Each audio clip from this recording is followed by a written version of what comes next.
Class 7th. In this lecture 29, the next topic is properties of division of integers. And the first property is, if a and b are any two integers, then a divided by b is not necessarily an integer. अगर a और b दो integer हों तो उनका division हमेशा integer होगा ऐसा ज़रूरी नहीं है। फॉर एग्ज़ाम्पल आप कह सकते हैं, सपोज़ करिए a एक इंटीज़र है 10, सेकंड इंटीज़र है -3। ये दो इंटीज़र आपने लिया, अब इनका डिवीज़न करिए 10 डिवाइड बाई -3, ये आ जाएगा -10 डिवाइड बाई 3। तो -10 डिवाइड बाई 3 आपका एक इंटीज़र नहीं है, ये यहाँ पर एग्जैक्टली डिविजिबल नहीं है। इस वजह से आप कह सकते हैं कि अगर दो इंटीज़र हैं तो उनका डिवीज़न भी हमेशा इंटीज़र हो, ये ज़रूरी नहीं है। इंटीज़र हो भी सकता है और इंटीज़र नहीं भी हो सकता है। -15 में 3 से डिवाइड करिए -5 आएगा और ये इंटीज़र है। लेकिन यहाँ पे क्या है, ये कोई integer does not belongs to I, ये कोई इंटीज़र नहीं है। ठीक है, तो यहाँ पे क्लोजर प्रॉपर्टी होल्ड नहीं करती है। आप कह सकते हैं integers are not closed, integers are not closed under division, integers are not closed under division. ठीक है, इसी तरह से सेकंड प्रॉपर्टी जो आप लोग पढ़ते हैं एडिशन में, मल्टीप्लिकेशन में, कि if a and b are two integers then division, commutative property की बात कर रहे हैं। If a and b are two integers then a divide by b is not equal to b divide by a। अगर a और b two different integers हैं, ध्यान दीजिएगा, सेम ना हो। अब a भी सेम है, b भी सेम है, दोनों 2 हैं, तब तो चाहे आप कह सकते हैं a divide by b equal to b divide by a। लेकिन आप ये यहाँ पे कहना क्या चाह रहे हैं, if a and b are any two integers, in general any two different integers, then we can say that a divide by b is not equal to b divide by a। तो commutative property भी यहाँ पर hold नहीं करेगी। ठीक है, इसी तरह से एसोसिएटिव प्रॉपर्टी भी होल्ड नहीं करती है डिवीजन के केस में।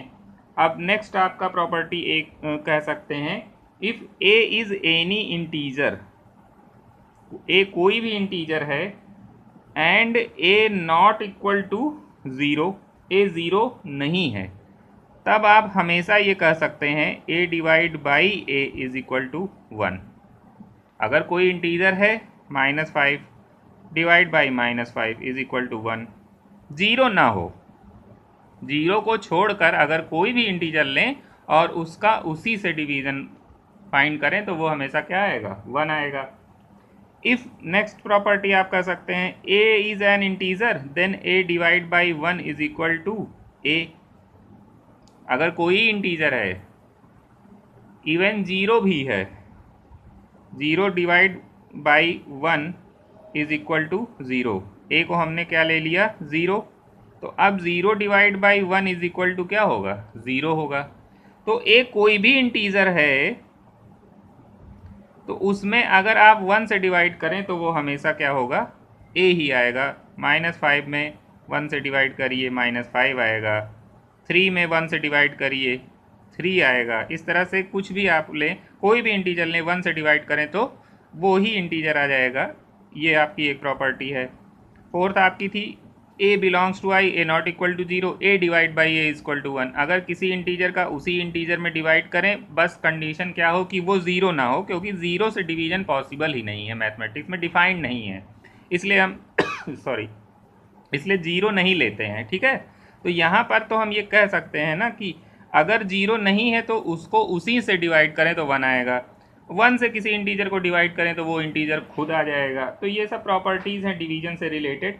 नेक्स्ट प्रॉपर्टी आप कह सकते हैं फॉर एनी इंटीजर ए, कोई भी इंटीजर ए है, ठीक है।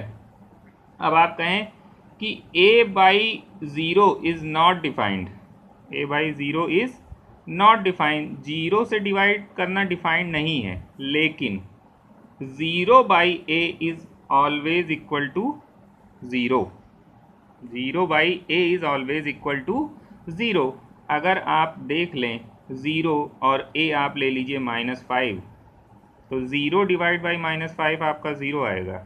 लेकिन आप कहें -5 डिवाइड बाई ज़ीरो करिए ज़रा, क्या आएगा? तो ये डिफाइंड नहीं है, ये क्या है? Not defined.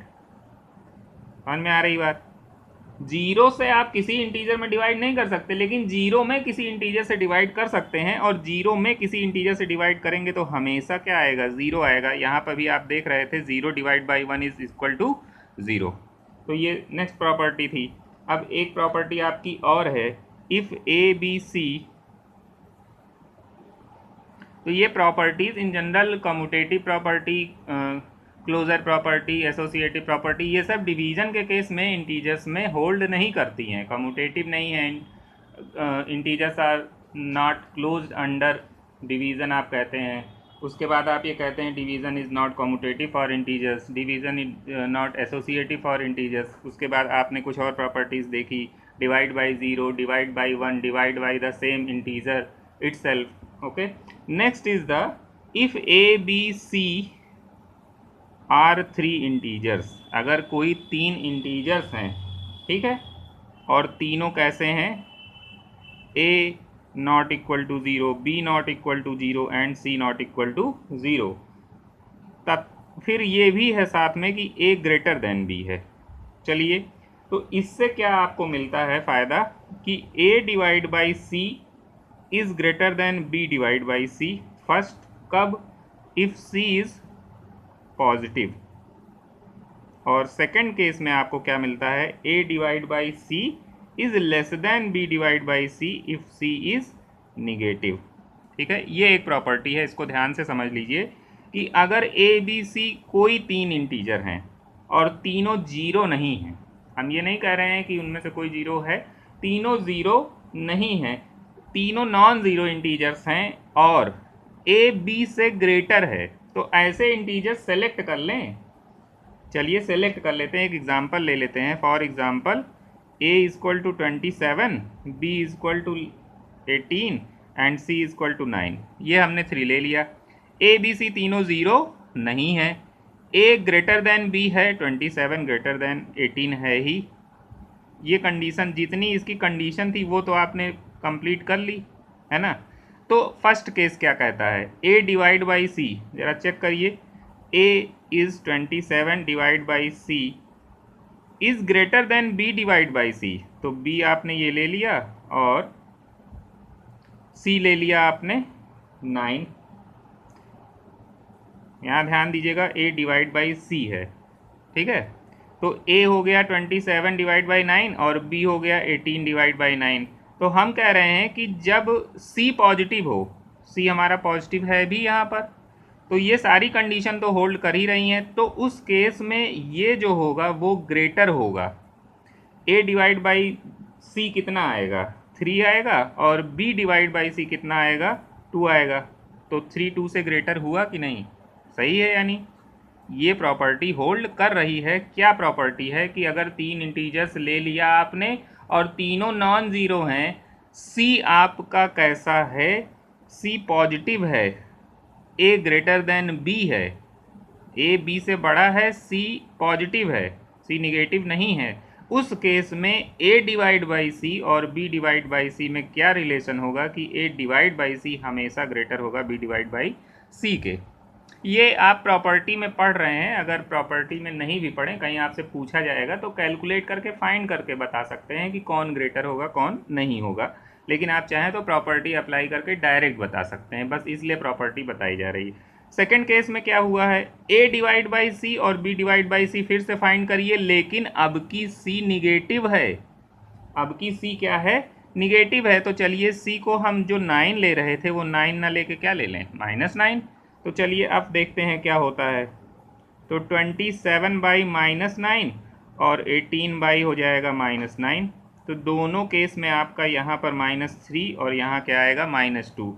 अब इन दोनों में क्या रिलेशन है, -3 जो है छोटा है, लेस है किससे, -2 से।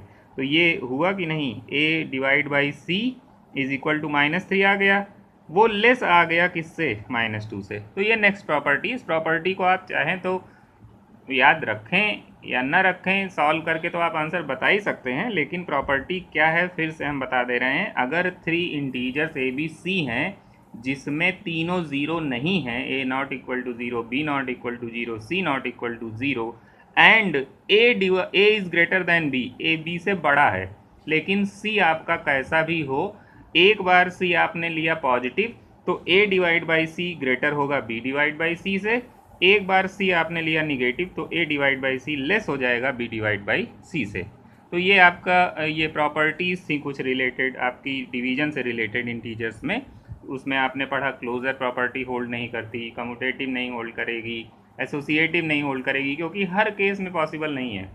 किसी केस में ट्रू हो जाए, लेकिन जब प्रॉपर्टी होल्ड करने का मतलब ऑल केसेस में ट्रू हो। ठीक है, तो ये आपकी कुछ प्रॉपर्टीज़ हैं जो आपको मैंने यहाँ पे बता दी। अब एक्सरसाइज हम नेक्स्ट लेक्चर में कवर करेंगे, एक्सरसाइज 1.4। Thank you.